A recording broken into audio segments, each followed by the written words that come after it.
देश की राजधानी दिल्ली की सबसे प्रसिद्ध मार्केट में से एक दिल्ली का सरोजिनी नगर इन दिनों कहीं ना कहीं अपनी तंगी और कहीं ना कहीं अपने बदतर हालातों को लेकर सुर्खियों में है। दरअसल यहाँ के दुकानदार कहते हैं कि यहाँ के रेडी पटरी वालों ने हालात बद से बदतर कर दिए हैं और ऐसे में अब जो दुकानदार हैं वो रेडी पटरी वालों के खिलाफ मोर्चा खोल बैठे हैं और ऐसे में अब उन्होंने एक हड़ताल की है और कहा है कि जब तक एनडीएमसी उनकी मांगों को नहीं मान लेगा तब तक वो अपनी दुकानें लमसम लमसम बंद रखेंगे। देखिए, मार्केट के तमाम व्यापारी हमारे साथ मौजूद हैं। ये वही व्यापारी हैं जो सरोजिनी नगर में लंबे अरसे से अपनी दुकानदारी कर रहे हैं और ऐसे में अब कहीं ना कहीं ये जो रेडी पटरी वाले हैं उनसे परेशान है। सर, 2 दिन का बंद का आह्वान किया गया है, आगे का क्या रोड मैप है, क्या कुछ होगा? अगर हमारी मान्यता है जो अगर बैंडिंग कमेटी जोन बना के हमारी मैन है कि बैंडिंग जोन बना के कहीं भी जो है इनको दे दिया जाए।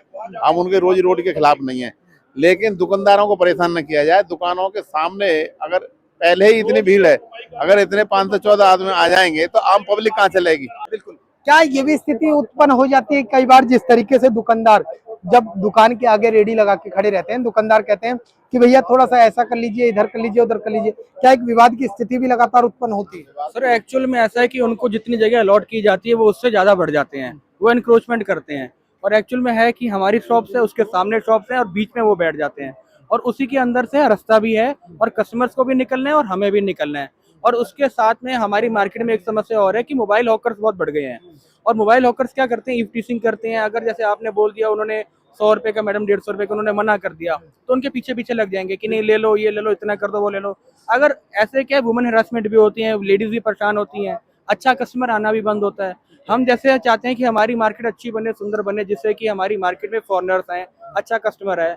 जो हमारी मार्केट से ये जो पटरी का सामान बेच रहे हैं 20 रुपए 50 रुपए, they all are second hand. हम नहीं चाहते कि ऐसा कुछ हो, हम अच्छा कस्टमर चाहते हैं जिससे हमारी मार्केट में शोरूम्स बने, सारे ब्रांड्स वापस हैं। जो हमारी ब्रांड्स हमारी मार्केट में चले गए थे, क्योंकि मार्केट में ऐसा कंपटीशन बन गया कि पटरी पर ऐसा सामान बिक रहा है, तो दुकानदारों को भी कुछ ना कुछ उनसे मिलता जुलता सामान सस्ते रेट पे रखना पड़ता है। वरना क्या है कि खाली हाथ जाने का कोई फायदा नहीं है दुकान लेकर भी, क्योंकि हम हैं टैक्स पेयर है, सब कुछ करते हैं, उनका कोई टैक्स नहीं है। वो और 20 रुपए 50 रुपए सस्ता कर लेते हैं और माल को बेच देते हैं। ना उन्होंने बिजली बिल देना, ना कुछ देना, ना टैक्स देना है, और हम सब कुछ लेकर बैठे, तो हमें उसके हिसाब से अच्छा स्टफ रखना पड़ता है। अच्छा कस्टमर हमें चाहिए जो हमारी मार्केट की रेपुटेशन को और अच्छा करे। ठीक है, लेकिन सर एक समस्या ये आ रही है कि अभी मैं मार्केट में घूम रहा था, सर्वे कर रहा था, तो लोग कह रहे थे कि जिस तरीके से अगर रेडी पटरी वाले चले जाएंगे तो दुकानदार कहते हैं कि हमारे काम पर कहीं ना कहीं असर पड़ रहा है। लेकिन कुछ लोगों का ये कहना है कि अगर रेडी पटरी वाले चले जाएंगे तो मार्केट तो अपने आप दम तोड़ देगी, क्योंकि लोगों के दिमाग में वही 100 रुपए का टॉप, 100 रुपए की टी शर्ट। पहले पटरी वाले आए थे या दुकानें आई थी? 1952 के अंदर जो ये सरोजिनी नगर मार्केट बनी हैगी, जो पाकिस्तान से रिफ्यूजी लोग आए थे, उस टाइम रिहेबिलिटेशन के ऊपर नीचे दुकान ऊपर मकान दी थी। जब ये मार्केट बनी तब तो यहाँ पटरी वालों को पता चला कहाँ से आए कहाँ से नहीं आए। अगर दुकानें ही बंद हो गई तो पटरी वाले कहाँ रह जाएंगे? मतलब इस तरीके की बातें ये अफवाह फैलाते हैंगे। हम कोई पटरी वालों के खिलाफ थोड़ी है, दुनिया में हर जगह पटरी लगती है, पर कोई सिस्टम तो होना चाहिए। लोगों को आने जाने का तो रास्ता वो होना चाहिए। 5000 से ज्यादा वो बॉडी होकर चलते फिरते घूमते हैं, कंधे पे रुमाल है, बैग है, चश्मे है, घड़ी है, आर्टिफिशियल ज्वेलरी है, लेकिन जो दुकानों में बिक रहा वो बेच रहे। उनका तो ना हींग लग रही ना फिटकरी। यहाँ तो बिजली का बिल है, दुकान का किराया है, लड़कों की तनख्वाहें हैं, इनकम टैक्स है, जीएसटी है, सारी चीजें देनी। उनका क्या जा रहा है? वो तो 20 रुपए के फायदे पे ही चीज बेच देते। इसके अलावा यहाँ पे मैक्सिमम यूथ आता हैगा, लेडीजों का आना जाना ज्यादा हैगा। मुझसे आप चीज पूछ लीजिए कितने की है, 50 रुपए की, नहीं चाहिए भैया रख लो, आ जाते हैं। पीछे से कसते हैंगे बुरी बुरी। वो 10 लोगों को जाके बताते, हमारी मार्केट का नाम तो खराब हो ही रहेगा, सेल पे भी हमारे बहुत फर्क पड़ रहा है। आज से अगर 10 साल पीछे जाएं, उसके मुकाबले आज सेल अगर सेल करे का देखा जाए तो 80% सेल घट गई है लोगों की। 3-3 4-4 बज जाते हैं बोनी के टाइम में। रास्ते चारों तरफ यहाँ पे लोग बैठे हुए हैंगे, कहीं से आने जाने का रास्ता नहीं हैगा। तो हमारा उनसे, आपने 514 लोगों को, बाहर वाले लोगों को क्यों लेके आए जो यहाँ पे काम कर रहा था पुराना, ठीक है, उसको दे दो आप। टीवीसी कमेटी बनी, town vending committee, supreme court के कहने से। उसके अंदर आपने आरडब्ल्यू को लेना था, यहाँ से आपने यहाँ के जो मार्केट एसोसिएशन के रिप्रेजेंटेटिव है उनको लेना था, ट्रैफिक पुलिस को लेना था, इलाके का एसीपी एसएचओ उनको लेना था, फायर वालों को लेना था, ट्रैफिक पुलिस को लेना था, किसी को नहीं लिया इन्होंने। भाई जो मेरी मार्केट नहीं में तो कारण क्या है इसके पीछे की, क्या मंशा थी एनडीएमसी की, क्या कोई मंशा इसके पीछे, क्या लगता है कि पैसों का इधर उधर का कुछ गोलमाल हुआ? तो आप बिल्कुल क्लियर करवाना चाहते हैं, इसके अलावा और हो क्या सकता है? मैं आपका सीवीओ दिलवा देता हूँ, बोलो अगर आप पैसे खर्च करना चाहते हैं तो। यहाँ पे तो वो दुकानें खुली हुई है, नकली वो चालान ले लो आज से 20 साल पुराने। ये सब मिली भगत नहीं है तो और क्या। भाई आप जहाँ हॉकर बैठा हुआ है उसका सर्वे हो रहा है, जहाँ वो बैठा उसकी वहाँ फोटो खींचे, वहाँ वो फोटो उसकी सीवीओ में लगे। वो कोई बैठा ही नहीं है ऑफिस में बुला के रात 11 बजे आप सर्वे करा रहे हो और ऑफिस के दफ्तर में आप फोटो खींच रहे हैं और वही फोटो उसके सीवीओ में लगी है। तो यार सारे ही सावन के अंधे हो गए होंगे, इस चीज को कोई सुन के नहीं राजी। इन्होंने 15 जब ये सर्वे हो गया उसके बाद एनडीएमसी ने खुद अपनी वेबसाइट पे ऑब्जेक्शन के लिए दुकानदारों से पूछा कि 15 दिन में बताइए। सारे दुकानदारों ने कि मेरी दुकान के आगे तो बैठा नहीं, मतलब 400 ऑब्जेक्शन फाइल किए, वो हैं हमारे पास, कोई सुनवाई नहीं। एकाएक उन्होंने 514 लोग यहाँ पे बिठा दिए। भाई अगर 2014 का जो कानून हैगा हॉकर्स के लिए या उनके लिए, उसमें 10 दुकानों पे आप 3 लोगों को बिठा सकते हैं। आप दुकानें गिन लीजिए, उस हिसाब से बिठा दी। सरकार से क्या कुछ कहना चाहते हैं, कोई मांगे एनडीएमसी से जो आपको देख रहे हैं?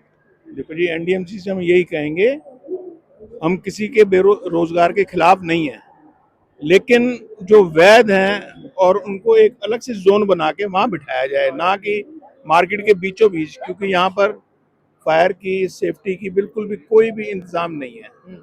मेरी एनडीएमसी से यही प्रार्थना है, इनके लिए कोई ना कोई वेंडिंग जोन बनाइए तरीके से और वहाँ इनको रोजगार के पूरे अवसर दीजिए, इनको भी दाल रोटी खाने दीजिए, इनको भी हक है खाने का।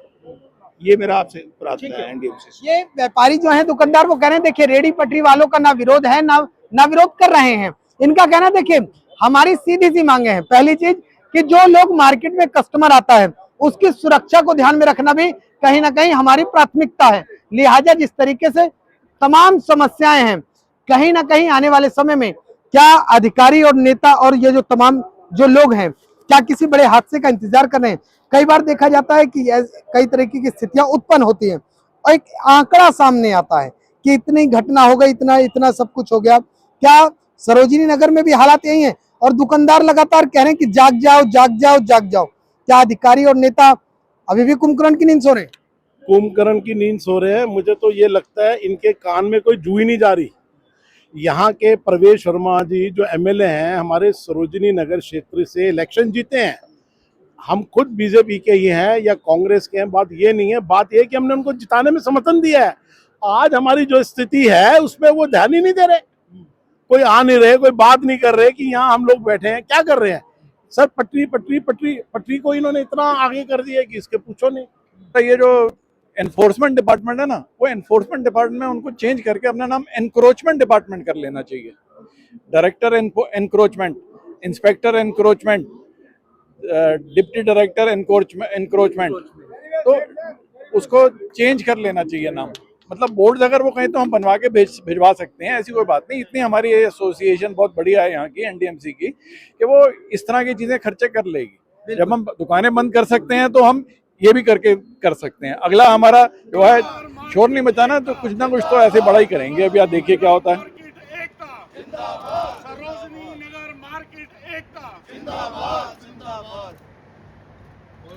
सर, जिस तरीके से प्रवेश वर्मा यहाँ से विधायक हैं, तो जिस तरीके से प्रवेश वर्मा ने जो आपसे कमिटमेंट किए थे, इन लोगों से कमिटमेंट किए थे, नई दिल्ली विधानसभा से जो कमिटमेंट हुआ था, क्या वादे हवा हवाई रह गए सारे? टोटल हवा हवाई है जी। अभी तक तो कोई रिजल्ट सामने आया नहीं। जो मैनिफेस्टोज हैं इनके इलेक्शन के टाइम के ऊपर में जो बातें करते हैं उसके अंदर में से अभी तक तो चाहे कोई हाउस टैक्स का मैटर हो, हॉकर्स का मैटर हो, कुछ भी, कोई भी बातें ही बातें हैं, सिर्फ अभी कॉन्क्रीट रिजल्ट कुछ नहीं है। हम लोगों की एसोसिएशन बहुत बारी प्रवेश वर्मा जी से, चीफ मिनिस्टर से, इनसे जो एमपी हैं उनसे सबसे मिल चुके, लेकिन रिजल्ट 0/0 ही है जी अभी तक। क्या जिस तरीके से केजरीवाल की सरकार थी और अब रेखा गुप्ता की सरकार है, हालात सामान्य हैं या केजरीवाल के समय में बेहतर था या अब ज्यादा बेकार हो गया? सर कहना तो ये चाहिए कि चोर चोर मौसेरे भाई वाली बात है ना। उनके टाइम के ऊपर में कोई इम्प्रूवमेंट थी ना इनके टाइम पे कोई इम्प्रूवमेंट है। उस टाइम के ऊपर में इतनी ज़्यादा पुश नहीं था, लेकिन आज की डेट के अंदर में सिचुएशन ऐसी हो गई है कि डिपार्टमेंट्स ने पुश करना शुरू कर दिया है। आप चिट्ठियां लिखते रहिए हॉकर्स के लिए, कंप्लेंट लिखते रहिए। हम लोगों का एक ग्रुप बना हुआ है, सीपी क्लीन ग्रुप बना हुआ है, उसके ऊपर में डालते रहिए। आज हॉकर को हटाएंगे, 15 मिनट बाद वो दोबारा आकर के बैठ जाता है। उनका सामान नहीं ले जाना, मतलब वो आई वॉश वाला टोटल काम चल रहा है। हाउस टैक्स मैटर के लिए हम लोग इतना परेशान है। एमसीडी के अंदर में अगर 10 रुपए का रेट है, कनॉट प्लेस के अंदर में 100 रुपए का रेट है।